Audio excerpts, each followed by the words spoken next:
ಶ್ರೀ ಗುರುಭ್ಯೋ ನಮಃ ಪರಮಗುರುಭ್ಯೋ ನಮಃ ಶ್ರೀಮದಾನಂದತೀರ್ಥಭಗವತ್ಪಾದಾಚಾರ್ಯ ಗುರುಭ್ಯೋ ನಮಃ ಹರಿ ಓಂ. ನಾರಾಯಣಂ ಸುರಗುರುಂ ಜಗದೇಕನಾಥಂ ಭಕ್ತಪ್ರಿಯಂ ಸಕಲಲೋಕನಮಸ್ಕೃತಂ ಚ ತ್ರೈಗುಣ್ಯವರ್ಜಿತಮಜಂ ವಿಭುಮಾದ್ಯಮೀಶಂ ವಂದೇ ಭವಘ್ನಂ ಅಮರಾಸುರಸಿದ್ಧವಂದ್ಯಂ.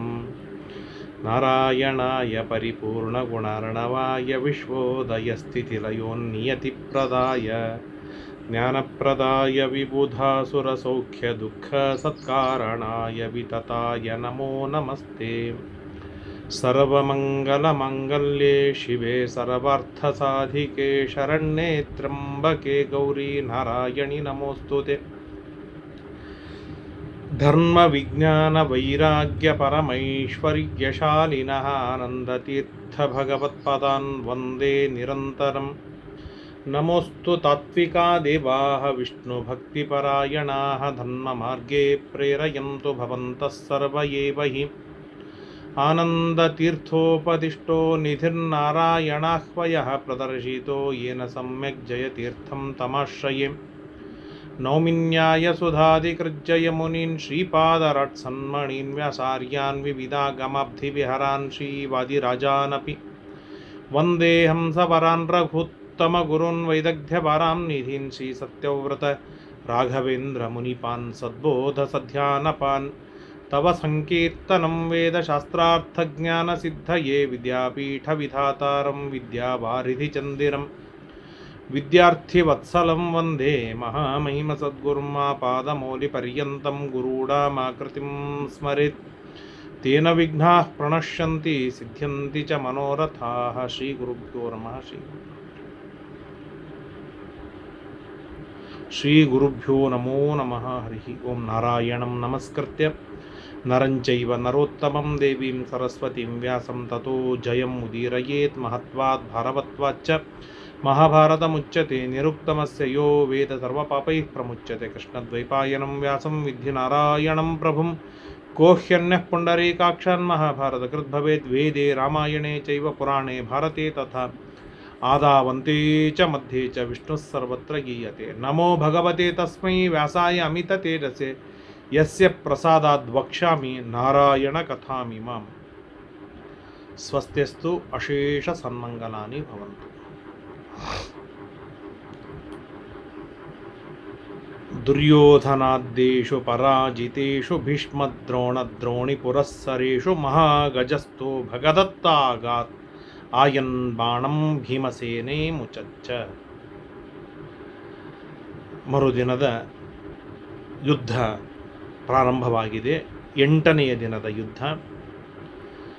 ಭೀಮಸೇನ ದೇವರು ಭೀಷ್ಮಾಚಾರ್ಯರು ಯುದ್ಧವಾಡ್ತಾ ಇದ್ದಾರೆ. ಯುದ್ಧವಾಡ್ತಾ ಇರುವಾಗ ದುರ್ಯೋಧನಾದಿಗಳು ಅನೇಕರು ಬರ್ತಾರೆ. ಭೀಷ್ಮ, ದ್ರೋಣ, ದ್ರೋಣಿ, ಅಶ್ವತ್ಥಾಮ ಇವರೆಲ್ಲರೂ ಬರ್ತಾರೆ. ಎಲ್ಲರನ್ನೂ ಕೆಲ ಹೊತ್ತಿನೊಳಗೇನೆ ಭೀಮಸೇನ ದೇವರು ಸೋಲಿಸಿಬಿಡ್ತಾರೆ. ಪರಾಜಿತ ಪ್ರದುದ್ರುವಾಹ ಅವಶಿಷ್ಟಾಹ ಸಮಸ್ತಾಹ ಪ್ರದುದ್ರುವಾಹ ಓಡಿ ಹೋಗ್ಬಿಡ್ತಾರೆ ಉಳಿದವರೆಲ್ಲರೂ. ಆಗ ಮಹಾಗಜಸ್ಥಃ ಸುಪ್ರತೀಕ ಎನ್ನುವಂಥ ಒಂದು ದೊಡ್ಡ ಆನೆ, ವರುಣನ ಆನೆ, ಯಾವುದು ಸುಪ್ರತೀಕ ಅಂತ. ಆ ಆನೆ ಮೇಲೆ ಕುಳಿತುಕೊಂಡವನು ಯಾರು? ಭಗದತ್ತ. ಭಗದತ್ತ ಅಂತಂದರೆ ಮಹಾಬಲಶಾಲಿ, ಸ್ವಯಂ ದೇವರ ಮಗ, ವರಾಹದೇವರ ಮಗ, ಭೂದೇವಿಯಲ್ಲಿ ಹುಟ್ಟಿದ ವರಾಹದೇವರ ಮಗ. ಮಗ ನರಕಾಸುರ, ಆ ನರಕಾಸುರನ ಮಗ, ಅರ್ಥಾತ್ ದೇವರ ಸಾಕ್ಷಾತ್ ಮೊಮ್ಮಗ.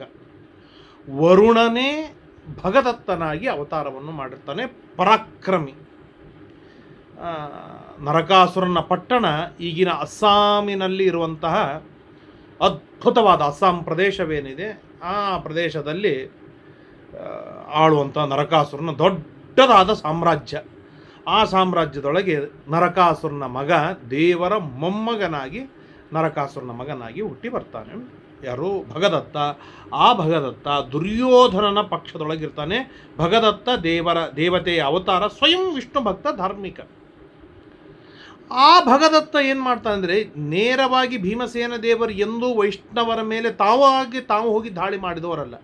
ಯಾರಾದರೂ ದಾಳಿ ಮಾಡಿದಾಗ ತಮ್ಮ ಪ್ರಾಣ ರಕ್ಷಣೆಗಾಗಿ ತಾವು ಪ್ರತಿ ದಾಳಿಯನ್ನು ಮಾಡ್ತಾರೆ. ಆದರೆ ಅವರಿಗೆ ಬಹಳ ಪೀಡೆ ಕೊಡುವುದಿಲ್ಲ, ಸೋಲಿಸಿ ಓಡಿಸ್ತಾರೆ. ಅವರನ್ನು ಯಾವ ಕಾರಣಕ್ಕೂ ಸಂಹಾರವನ್ನು ಮಾಡುವುದಿಲ್ಲ. ಹೀಗಿದ್ದಾಗ ಏನಾಯಿತು ಅಂತಂದರೆ, ಮಹಾಗಜಸ್ತಃ ಭಗದತ್ತಃ ತಾಯನ್ ಬಾಣಂ ಭೀಮಸೇನೆ ಮುಚಚ್ಚ. ಈ ಮಾತು ಯಾಕೆ ನಾನು ಹೇಳ್ತಾ ಇದ್ದೇನೆ ಅಂತಂದರೆ, ಈ 3-4 ಬಾರಿ ಭಗದತ್ತ ಭೀಮನ ಯುದ್ಧವನ್ನು ನಾವು ಕೇಳಿದೆವು. ಆ ಎಲ್ಲ ಯುದ್ಧಗಳನ್ನು ಏಕತ್ರ ಸಂಗ್ರಹಿಸಿ ನಿರ್ಣಯವನ್ನು ಮಾಡಿ ಶ್ರೀಮದ್ ಆಚಾರ್ಯರು ನಮ್ಗೆ ಹೇಳ್ತಾ ಇದ್ದಾರೆ. ಆದ್ದರಿಂದಾಗಿ ವಿಶೇಷವಾಗಿ ಈ ವಿಷಯವನ್ನು ನಾವು ಗಟ್ಟಿಯಾಗಿ ತಿಳಿದುಕೊಳ್ಳಬಹುದಂಥದ್ದು.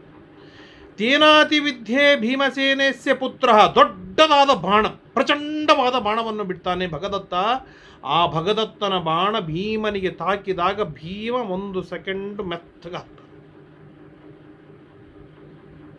ಅತಿವಿದ್ಯೆ, ಭಾರಿ ಜೋರಾಗಿ ಪೆಟ್ಟು ಬೀಳುತ್ತೆ. 1 ಹೆಜ್ಜೆ ಹಿಂದಿಟ್ಟ ಹಾಗೆ ಇಡ್ತಾರೆ. ಅರ್ಥ ಮೂರ್ಛೆ ಹೋಗುವುದಿಲ್ಲ, 1 ಹೆಜ್ಜೆ ಹಿಂದೆ ಸರಿಸ್ತಾರೆ.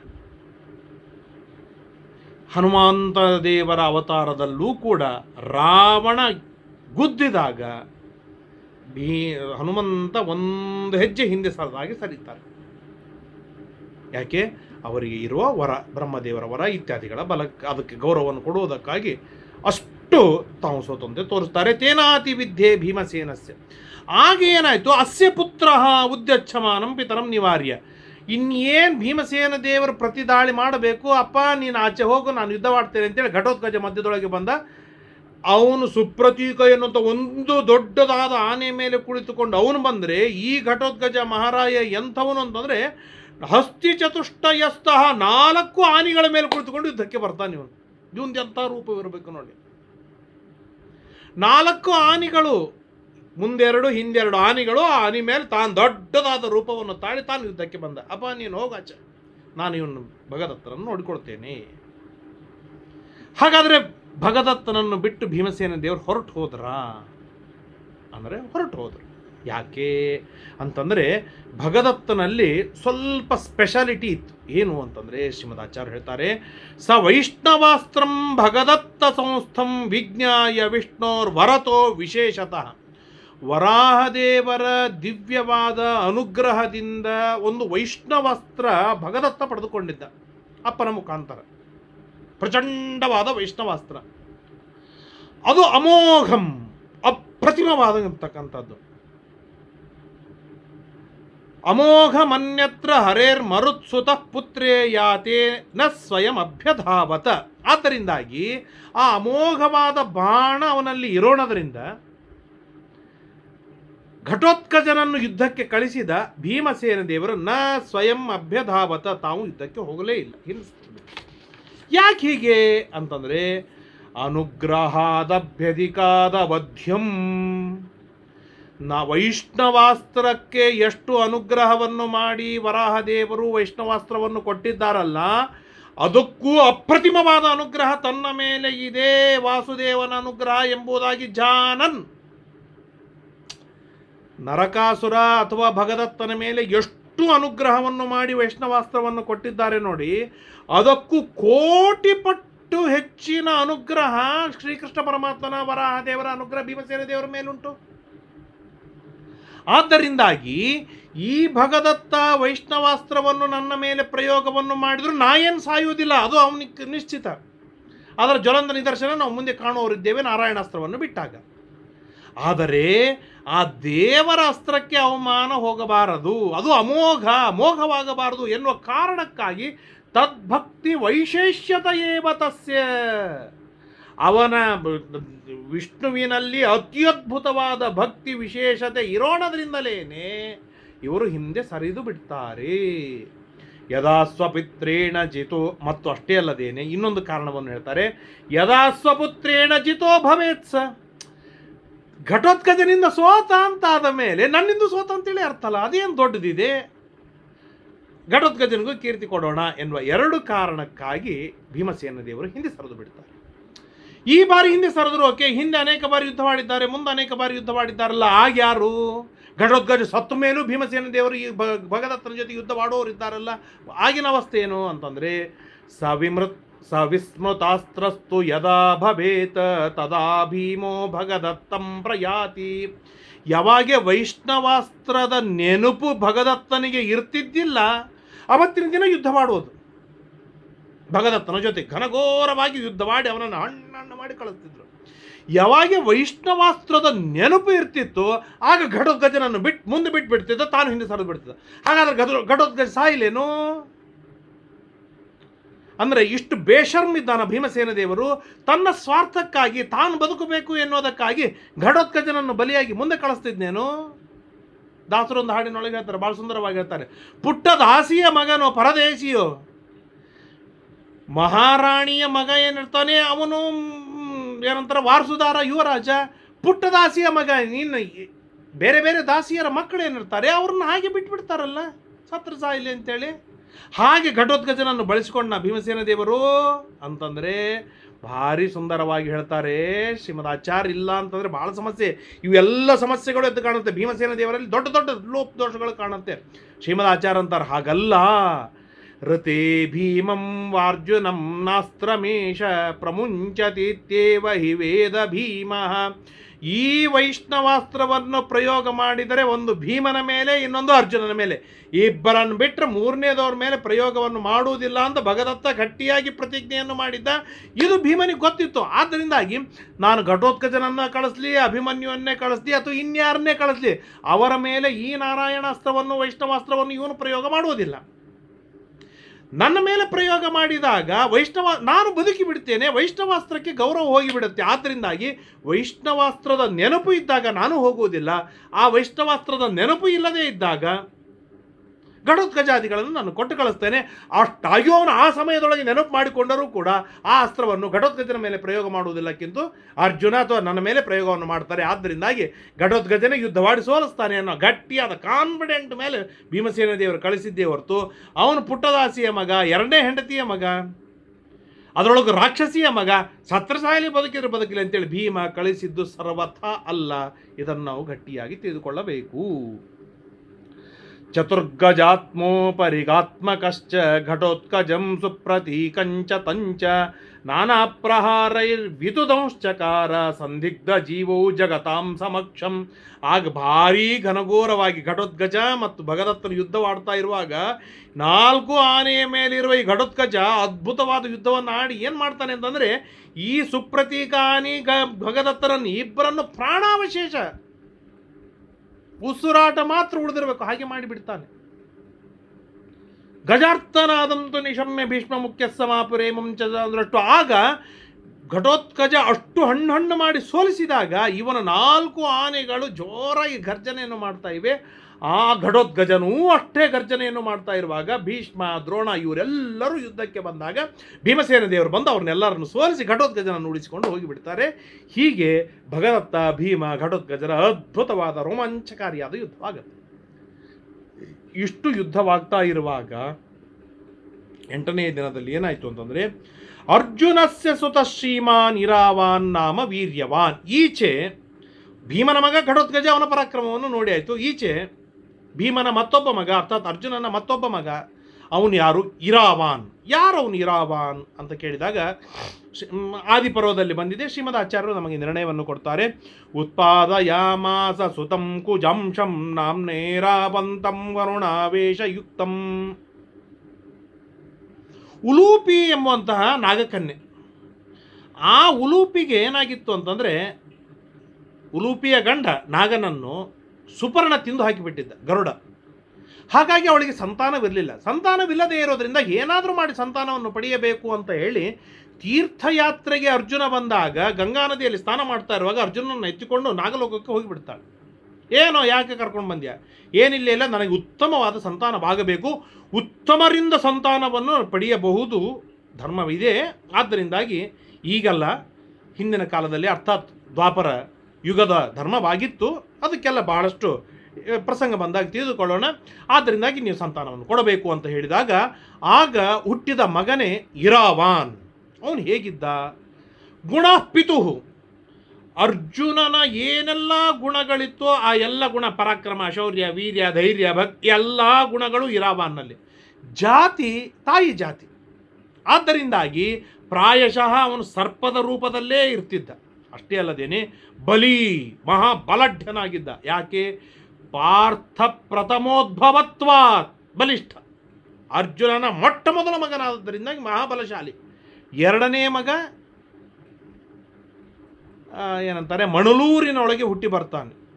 ಮೂರನೆಯ ಮಗ ಅಭಿಮನ್ಯು, ದ್ರೌಪದಿಯ ಮಕ್ಕಳು. ಈ ರೀತಿಯಾಗಿ ನಾವು ಕೇಳ್ತೇವೆ. ವರುಣಾವೇಶಯುಕ್ತ, ಅವನಲ್ಲಿ ವರುಣನ ಆವೇಶ, ಕುಜನ ಅವತಾರ, ಮಂಗಳನ ಅವತಾರ, ವರುಣನ ಆವೇಶ. ಮಾಯಾವಿ, ಭಾರಿ ಮಾಯಾವಿ, ಅಸ್ತ್ರಿ, ಅದ್ಭುತವಾದ ಅಸ್ತ್ರಜ್ಞಾನವಿತ್ತು. ಸುಧಾರ್ಮಿಕಶ್ಚ, ಅಪ್ಪನಂತೆ ಪರಮಧಾರ್ಮಿಕನಾಗಿದ್ದ. ಹೀಗೆ ಅವನ ಹೆಸರು ಇರಾವಾನ್. ಆ ಇರಾವಾನ್ ಅರ್ಜುನನಿಗೆ ಕೇಳ್ತಾನೆ, ನಾನೇನೋ ಹುಟ್ಟಿದೆ ಸರಿ ಇದೆ, ಆದರೆ ನನ್ನ ಉಪಯೋಗ ಯಾವಾಗ ಅಂತೇಳಿ ಪರಿಪರಿಯಾಗಿ ಬೇಡಿದಾಗ, ನಿನ್ನ ಉಪಯೋಗ ಮುಂದೆ ಯುದ್ಧವಾಗತ್ತೆ, ಆ ಯುದ್ಧದ ಪ್ರಸಂಗದಲ್ಲಿ ನೀನು ಬಂದು ನಮಗೆ ಸಹಾಯವನ್ನು ಮಾಡು ಅಂತ ಹೇಳಿರ್ತಾರೆ. ಹಾಗಾಗಿ ಅವನು ಈಗ 7 ದಿನಗಳಿಂದ ಅಲ್ಲಲ್ಲಿ ಯುದ್ಧವಾಡ್ತಾನೇ ಇದ್ದಾನೆ. ಇವತ್ತಿನ ದಿನದ ಯುದ್ಧವೇನಿದೆ, ಮಹಾದ್ಭುತ ರೀತಿಯಾದ ಯುದ್ಧವಾಡ್ತಾನೆ. ಹೇಗೆ ಬರ್ತಾನೆ ಅಂತಂದರೆ, ತೇಹಯಾ ಕಾಂಚನ ಪೀಡಾ ನಾನಾ ವರ್ಣಾ ಮನೋಜವಾ. 4 ಕುದುರೆಗಳು ಇರಾವಾನ್. ಕಾಂಚನ ಪೀಡಾ, ಬಂಗಾರಮಯದಂತಹ ಕುದುರೆಗಳು. ನಾನಾ ವರ್ಣ, ಅನೇಕ ಬಣ್ಣಗಳಿವೆ. ಮನೋಜವಾಹ, ಮನಸ್ಸಿನಿಗಿಂತಲೂ ಅತ್ಯಂತ ವೇಗದಲ್ಲಿ ಓಡುತ್ತೆ. ಉತ್ಪೇತು ಸಹಸ ರಾಜಹಂಸ, ಹಂಸಗಳು ಹೇಗೆ ಆಕಾಶದಲ್ಲಿ ಹಾರಬೇಕಲ್ಲ, ಹಾಗೆ ಇವನ ಕುದುರೆಗಳು ಆಕಾಶದಲ್ಲಿ ಹಾರುವಂಥದ್ದು ಅದ್ಭುತವಾದದ್ದು. ಕ್ರೋಡೆ ಕ್ರೋಡನಾಭಿಘ್ನತಃ ಘೋಣಾಭಿಶ್ಚ ಪರಸ್ಪರಂ. ಎದುರಿಗೆ ಕಾಡು ಹಂದಿ ತೆಗೆದುಕೊಂಡು ಬಂದರೆ ಅವು ಕಾಡು ಹಂದಿಯಾಗಿ ಯುದ್ಧವಾಡ್ತಿದ್ವು ಅವು ಕುದುರೆಗಳು. ಕೋಣ ತೆಗೆದುಕೊಂಡು ಬಂದರೆ ಕೋಣವಾಗಿ ಯುದ್ಧವಾಡ್ತಿದ್ವು. ಹೀಗೆ ಆನೆ ತೆಗೆದುಕೊಂಡು ಬಂದರೆ ಆನೆಯಾಗಿ ಯುದ್ಧವಾಡ್ತಿದ್ವು. ಹಾಗೆ ಅವನ ಕುದುರೆಗಳು ಮಾಯಾವಿಯಾದ ಕುದುರೆಗಳಾಗಿತ್ತು. ಹೀಗೆ ಅವನು ಬಂದಾಗ ಭಾರಿ ಯುದ್ಧವಾಗುತ್ತೆ. ಸೋಬಲಸ್ಯಾನುಜಾಶೂರ ನಿರ್ಗತಾರಣ ಮೂರ್ಧನಿ. ಆಗ ಶಕುನಿಯ 6 ಜನ ಮಕ್ಕಳು, ಯಾರು? ಗಜ, ಗವಾಕ್ಷ, ವೃಷಕ, ಚರ್ಮವಾನ್, ಜಯ, ಶುಕ ಎನ್ನುವಂಥ 6 ಜನ ಮಕ್ಕಳು ಮಹಾಬಲಿಷ್ಠರು, ಪರಾಕ್ರಮಿಗಳು. ಅವರು 6 ಜನ ಇರಾವಂತನ ಜೊತೆಗೆ ಯುದ್ಧವಾಡಬೇಕು ಅಂತ ವಿಚಾರವನ್ನು ಮಾಡ್ತಾರೆ. ಹೇಗಾದರೂ ಮಾಡಿ ಇವತ್ತು ನಾವು 6 ಜನ ಸೇರಿಸಿ 1 ವಿಕೆಟ್ ತೆಗೆದುಕೊಳ್ಳೋದು, ಅದು ಇರಾವಂತನ ತೆಗೆದುಕೊಳ್ಳೋಣ ಅಂತೇಳಿ. ಆಗೇನಾಗತ್ತೆ, ವಾರ್ಯಮಾಣ ಶಕುನಿ ಪ್ರಚಂಡ. ನೀವು ಜಗಳವಾಡ್ರಿ, ನಾನು ನೋಡ್ತಾ ಸುಖವಾಗಿರ್ತೀನಿ ಅನ್ನೋನು ಶಕುನಿ. ಅವರವರಿಗೆ ಜಗಳ ಹಚ್ಚಿಟ್ಟು. ಹಾಗಾಗಿ 6 ಜನರನ್ನು ಕೂಡಿಸ್ಕೊಂಡು ಬಹಳ ಉಪದೇಶ ಮಾಡ್ತಾನೆ. ನೀವು ಹೋಗಬೇಡ್ರಿ ಯುದ್ಧಕ್ಕೆ, ಬೇಡ, ನಿಮಗೆ ಒಳಿತಾಗುವುದಿಲ್ಲ, ನಿಮಗೆ ಹಿತ ಆಗುವುದಿಲ್ಲ, ನಿಮಗೆ ಮಂಗಳವಾಗುವುದಿಲ್ಲ. ನಾನು ಮುಂದೆ ಹೇಳ್ತೇನೆ, ನಾ ಹೇಳಿದಾಗ ಯುದ್ಧಕ್ಕೆ ಹೋಗ್ರಿ, ಹಾಗೆ ಹೀಗೆ ಚೆನ್ನಾಗಿ ಹೇಳ್ತಾರೆ. ಶಕುನಿನ ವಾರ್ಯಮಾಣ ಸ್ವೈಶ್ಚ ಯೋಧೈರ್ ಮಹಾಬಲೈ ಸನ್ನದ್ಧ ಯುದ್ಧಕುಶಲ ರೌದ್ರರೂಪ. ಮಹಾಬಲ ಅವರು ಭಾರಿ ಪರಾಕ್ರಮಿಗಳು, ಅವರು ಯುದ್ಧಕ್ಕೆ ಹೋಗ್ತಾರೆ.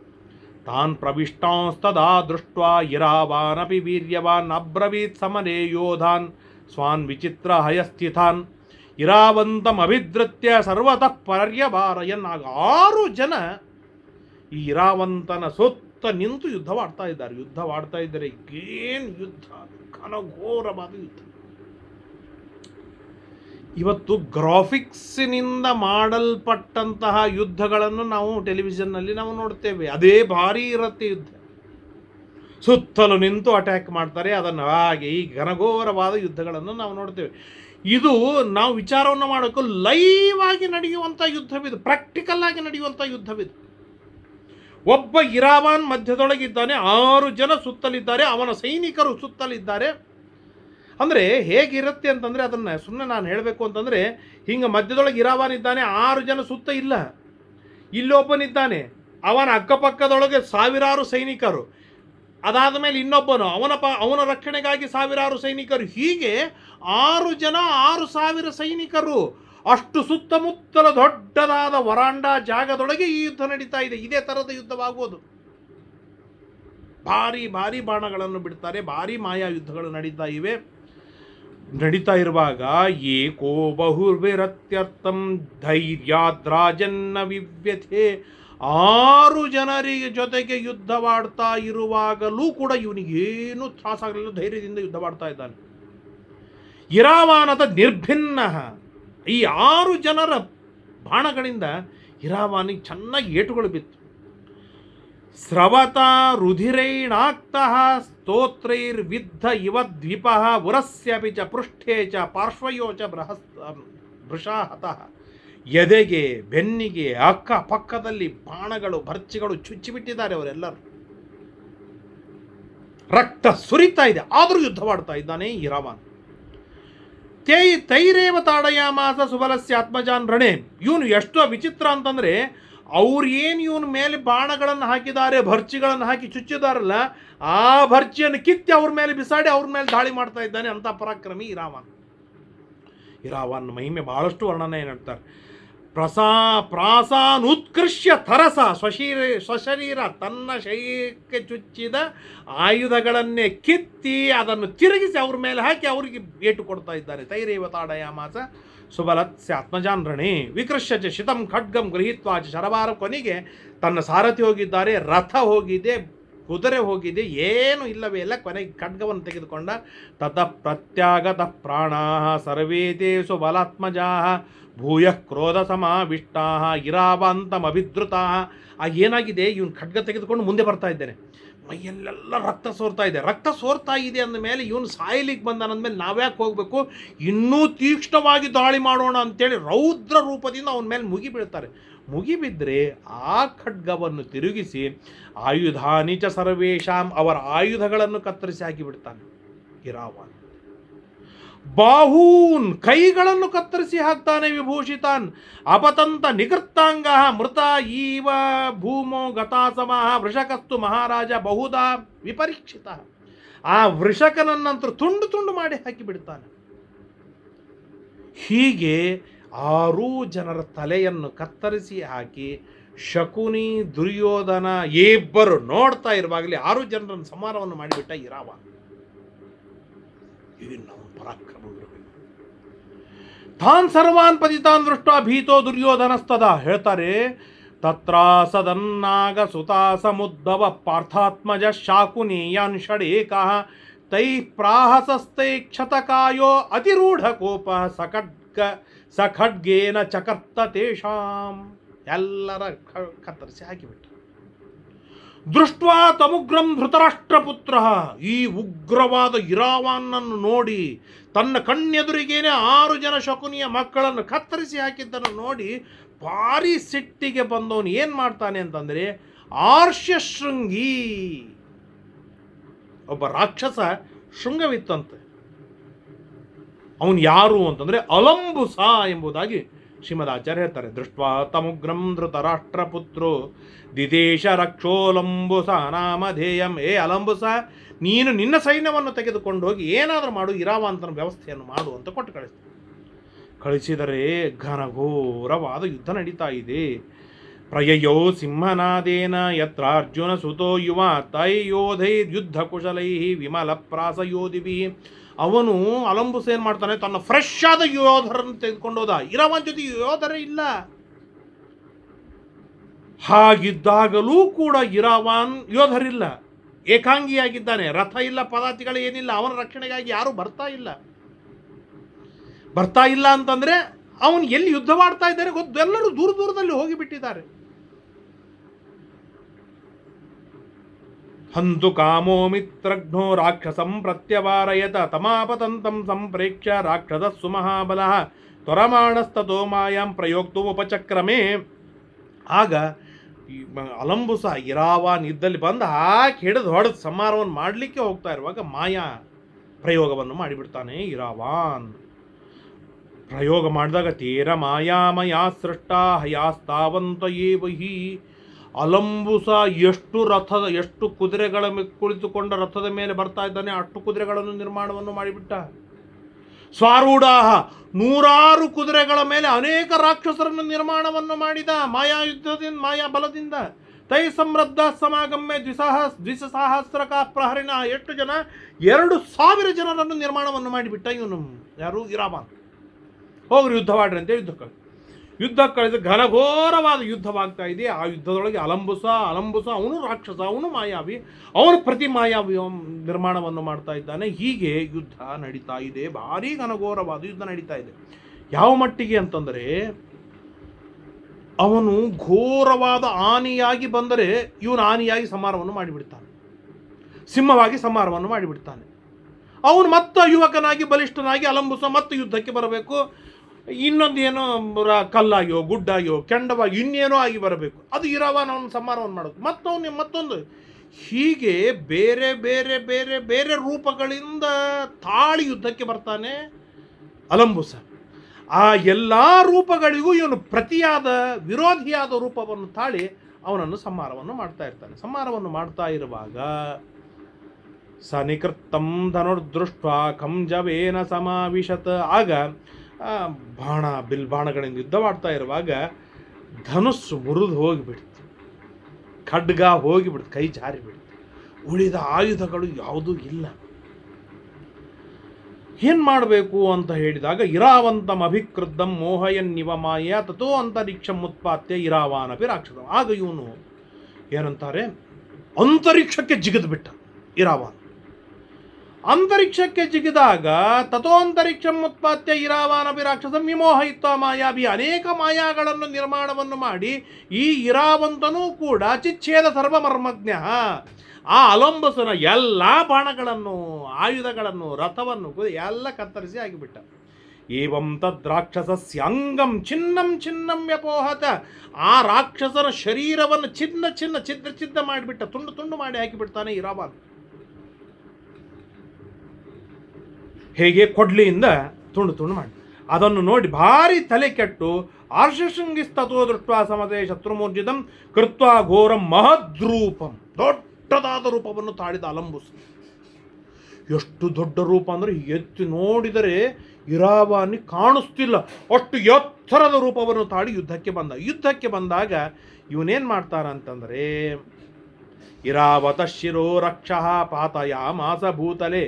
ಮೇಲಿನಿಂದ ಎತ್ತಿ ಇರಾವಾನ್ ಹೊಡಿಲಿಕ್ಕೆ ಹೋಗ್ತಾ ಇರುವಾಗ ಇರಾವಾನ್ ತನ್ನ ಮೂಲ ರೂಪವಾದ ಸರ್ಪವಾಗಿ ಏರಿಬಿಟ್ಟ.